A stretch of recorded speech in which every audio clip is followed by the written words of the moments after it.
लोहे की दुकान में अपने पिता के साथ काम कर रहे हैं। एक बालक ने अचानक ही अपने पिताजी से पूछा, पिताजी, इस दुनिया में मनुष्य की क्या कीमत होती है?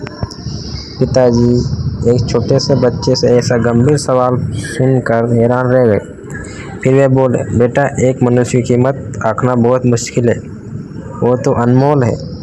बालक, क्या सभी उतने ही कीमती है और महत्वपूर्ण है? पिताजी, हाँ बेटे।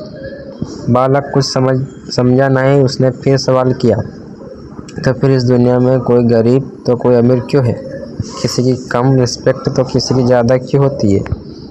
सवाल सुनकर पिताजी कुछ देर शांत रहे। फिर बालक से स्टोर रूम में पड़े एक लोहे का रोड लाने को कहा। रोड लाते ही पिताजी ने पूछा, इसकी क्या कीमत होगी? बालक, 200 रुपये। पिताजी, अगर मैं इसके बहुत से छोटे छोटे किले बना दूं तो इसकी क्या कीमत हो जाएगी? बालक कुछ देर सोचकर बोला, तब तो यह और महंगा बिकेगा, लगभग 1000 रुपये का। पिताजी, अगर मैं इस लोहे से घड़ी के बहुत सारे स्प्रिंग बना दूं तो? बालक कुछ देर गणना करता रहा, फिर एकदम से उत्साहित होकर बोला, तब तो इसकी कीमत बहुत ज़्यादा हो जाएगी। फिर पिताजी उसे समझाते हुए बोले, ठीक इसी प्रकार मनुष्य की कीमत इसमें नहीं है कि अभी वो क्या है, बल्कि इसमें है कि वो अपने आप को क्या बना सकता है।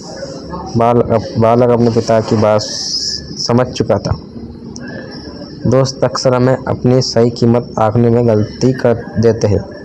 हम अपनी प्रेजेंट स्टेटस को देखकर अपने आप को वैल्यूअस समझने लगते हैं, लेकिन इसमें हमेशा अथाई शक्ति होती है। हमारा जीवन हमेशा संभावना से भरा होता है। हमारे जीवन में कई प्रकार की स्थितियाँ अच्छी नहीं होती, पर इससे हमारी वैल्यू कम नहीं होती। मनुष्य के रूप में हमारा जन्म इस दुनिया में हुआ है। इसका मतलब है हम बहुत स्पेशल है, इम्पोर्टेंट है। हमें हमेशा अपने आप को इम्प्रूव करते रहना चाहिए और अपनी सही कीमत प्राप्त करने के लिए सही दिशा में बढ़ता रहना चाहिए। वीडियो अच्छी लग रही है तो लाइक, सब्सक्राइब जरूर